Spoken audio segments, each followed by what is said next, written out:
দোল পূর্ণিমা ও চন্দ্রগ্রহণের মহাসংযোগে বাড়ির তুলসীতলায় করুন ছোট্ট একটি কাজ, যা চমৎকার ফল প্রদান করবে।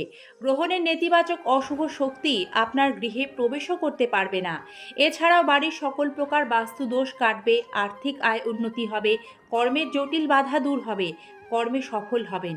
সংসারে বিশেষ মঙ্গল কামনায় দোল পূর্ণিমায় যে বিশেষ প্রতিকারগুলি পালন করবেন সেগুলি জানাবো আজকের পর্বে। তবে সবার আগে জানা প্রয়োজন 2026 সালে দোল পূর্ণিমা ও চন্দ্রগ্রহণের সময়সূচি, কারণ এই চন্দ্রগ্রহণটি কিন্তু ভারত ও বাংলাদেশে দৃশ্যমান হবে। সময়সূচি জেনে তারপরে কিন্তু তুলসী গাছ সম্বন্ধীয় প্রতিকার আমাদের পালন করতে হবে।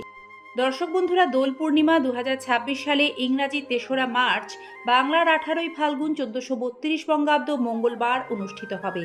ফাল্গুন মাসে দোল পূর্ণিমা তিথি শুরু হবে 2রা মার্চ সোমবার বিকেল 5টা বেজে 47 মিনিটে।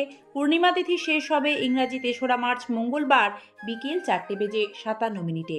এদিন পূর্ণগ্রাস চন্দ্রগ্রহণ ভারতে শুরু হচ্ছে দুপুর 3টে বেজে 20 মিনিটে এবং রাত 6টা বেজে 48 মিনিটে সমাপ্ত হচ্ছে চন্দ্রগ্রহণ। বাংলাদেশের ক্ষেত্রে এই গ্রহণ শুরু হচ্ছে 3রা মার্চ দুপুর 3টে বেজে 49 মিনিটে এবং গ্রহণ ছাড়বে রাত 7টা বেজে 17 মিনিটে। দর্শক বন্ধুরা, এই গ্রহণ লাগার আগেই কিন্তু তুলসী গাছ সম্পর্কিত বা আরও যে প্রতিকারগুলি আপনাদের জানাবো সেগুলি সম্পন্ন করে নিতে হবে। দর্শক বন্ধুরা, ফাল্গুন মাসের পূর্ণিমাতে দোল পূর্ণিমা পালন করা হয় আর দোলের ঠিক পরদিন হোলি উৎসব হয়। সে মতো এই বছর 4ঠা মার্চ হোলি উৎসব পালন করা হবে। দোল পূর্ণিমা, ন্যাড়া পোড়ানো হোলি উৎসব মূলত অশুভ শক্তিকে বিনাশ করে শুভ শক্তির আহ্বান করা।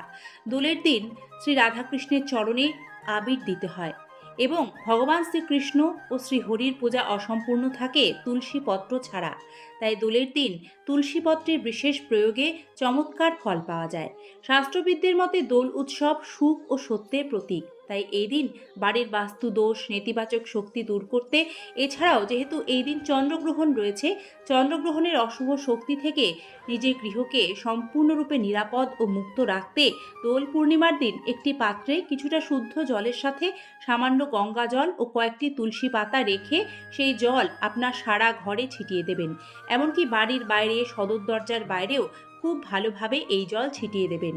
এই কাজটি করলে যে শুধু বাস্তু দোষ দূর হয় তা নয়, চন্দ্রগ্রহণের সকল প্রকার অশুভ শক্তি ও নেতিবাচক শক্তির প্রভাব থেকেও আপনার গৃহ সম্পূর্ণরূপে সুরক্ষিত ও নিরাপদ থাকবে। দোল পূর্ণিমার দিন আর্থিক সংকটে যারা ভীষণভাবে কষ্ট পাচ্ছেন এবং কর্মে বারবার বাধার সম্মুখীন হচ্ছেন, তারা নির্দিষ্ট সময়ে পূজা অর্চনার পর ভগবান শ্রীহরির চরণ থেকে 3টি তুলসীপত্র সংগ্রহ করে ভক্তি ভরে একটি শুদ্ধ নতুন লাল কাপড়ে মুড়ে বেঁধে রাখুন আপনাদের অর্থ রাখার জায়গায়, বা যারা ব্যবসা করেন সে স্থানেও রাখতে পারেন। এ কাজ করলে কর্মের বাধা দূর হয়, আর কর্মের বাধা দূর হলে জীবনে অর্থ আগমনের পথ নিশ্চিত রূপে প্রশস্ত হয়। এতে সংসারে আর্থিক আয় উন্নতি লক্ষ্য করবেন। দোলের দিন বাড়িতে অবশ্যই তুলসী গাছ লাগানো উচিত, তবে সেটা করতে হবে নির্দিষ্ট নিয়মে, যেহেতু এবছর চন্দ্রগ্রহণ থাকছে দোল পূর্ণিমায়। গ্রহদোষ খণ্ডন করতে দোল পূর্ণিমার দিন এবং ভগবান নারায়ণের বিশেষ কৃপা লাভ করতে এই বিশেষ দিনে চন্দ্রগ্রহণ শুরু হওয়ার ঠিক আগেই আপনার বাড়ির উত্তর পূর্ব দিকে একটি নতুন তুলসী গাছের চারা রোপণ করুন। যদি সেটি একান্তই সম্ভব না হয়, তাহলে কোনো একটি পবিত্র স্থানে তুলসী গাছের চারা এই দিন দানও করতে পারেন। এমন পরিস্থিতিতে দোলের দিন এ কাজ করলে ভগবান নারায়ণের আশীর্বাদ লাভ করবেন। এতে পরিবারে সৌভাগ্য ফিরবে নিশ্চিত রূপে। দোল পূর্ণিমার দিন বাড়িতে নিত্য পুজো করার সময় ভগবান নারায়ণকে একটি হলুদ সুতো ও একটি 1 টাকার কয়েন নিবেদন করবেন। পুজো শেষ হয়ে যাওয়ার পর এবং চন্দ্রগ্রহণ শুরু হওয়ার ঠিক আগে ওই 1 টাকার কয়েন ও হলুদ সুতো অতি গোপনে আপনার বাড়ির তুলসী তলায় পুঁতে দেবেন। এতে সংসারে জটিল আর্থিক সংকট দূর হবে, নেতিবাচক শক্তি দূর হবে, গৃহে সুখ সমৃদ্ধি বাড়বে, আর্থিক উন্নতি হবে। 1 টাকার কয়েন তুলসী গাছের মাটির নিচে দোল পূর্ণিমায় পুঁতলে গৃহে অভাব দূর হয়, সুখ শান্তি বজায় থাকে। এছাড়াও এই বিশেষ দিনে একটি লাল রঙের ওড়না তুলসী মহারানীকে অর্পণ করবেন। দোল পূর্ণিমার দিন তুলসী গাছে জল দেওয়ার পাশাপাশি একটু কাঁচা দুধ ও গঙ্গা জল অর্পণ করুন এবং এই দিন অবশ্যই তুলসী গাছে একটু আঁখি গুড় নিবেদন করুন। এতে পারিবারিক কলহ, জীবনে আসা বারবার কঠিন ও জটিল সমস্যাগুলি থেকে দ্রুত নিস্তার পাবেন।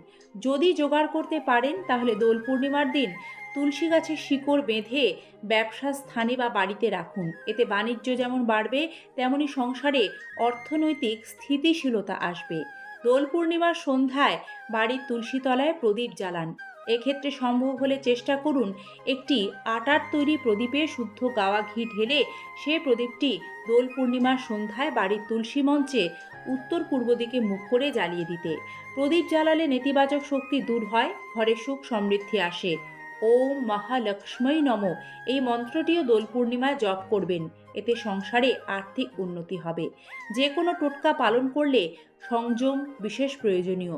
তাই চেষ্টা করুন দোল পূর্ণিমায় কোনো রকম আমিষ জাতীয় আহার গ্রহণ না করতে। এই দিন শুদ্ধ সাত্ত্বিক নিরামিষ আহার গ্রহণ করে দোল পূর্ণিমার সকল প্রকার নিয়ম পালন করুন। এতে যে কোনো টোটকা বা প্রতিকারের খুব দ্রুত পূর্ণ ফল লাভ করবেন। সকলকে জানাই দোল পূর্ণিমা ও হোলির শুভেচ্ছা। শ্রীকৃষ্ণ কৃপায় সকলের মঙ্গল হোক। সকলে নিরাপদে সুরক্ষিতভাবে এই দোল পূর্ণিমা উদযাপন করুন। ভালো থাকবেন। পর্বটি সম্পূর্ণ দেখার জন্য আন্তরিক ধন্যবাদ।